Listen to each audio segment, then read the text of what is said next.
Imagine you agree to cat sit for your neighbor, but then you find out you're in much deeper territory.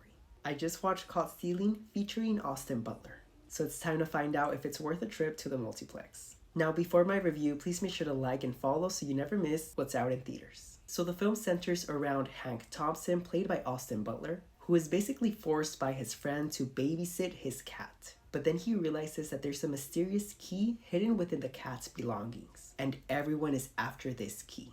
There's Russian mobsters, a Puerto Rican gangster played by Bad Bunny, and it's a very action-packed film. I went in with zero expectations as the trailers didn't really do much for me, but I would like to say if you're an action fan and you love both drama and some comedy, then this is definitely the film for you.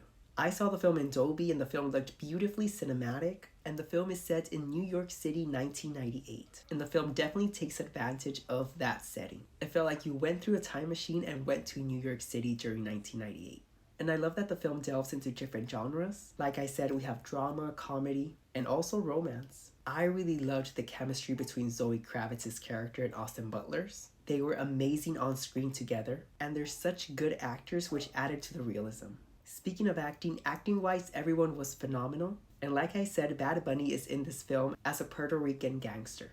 And I gotta say, I still don't see Bad Bunny as an actor, because every time I see him, I still see him as Bad Bunny. And I feel like it was a bit more apparent in this film, just because he doesn't mix that well with the other characters. Regardless, it didn't make me like the film any less, and I had forgotten he was in the trailers, and it was just fun seeing him come up in the film.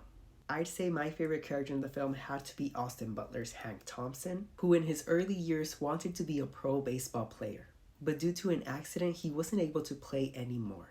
Now this is recurrent throughout the film, as it's left him traumatized, and I really like that that aspect of his life comes full circle at the end. Also, shout out to the cat Bud.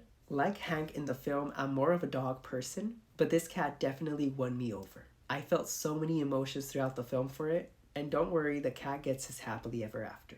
Matt Smith as Russ was also good. I really liked his comedic scenes, and one tiny con I would have is that sometimes he was speaking a little too fast for me, so I couldn't understand what he was saying. But it was just during a few times throughout the film. So overall, I would highly recommend this film, and I would urge you to avoid spoilers, as there are several twists in the film that I did not see coming. And also think of it more as a drama action film instead of a comedy, and I guarantee you'll love it. My rating for this film is a 9.2, and I give it an A-. Let me know down below if you've seen Caught Stealing, or if it's piqued your interest. And as always, keep watching.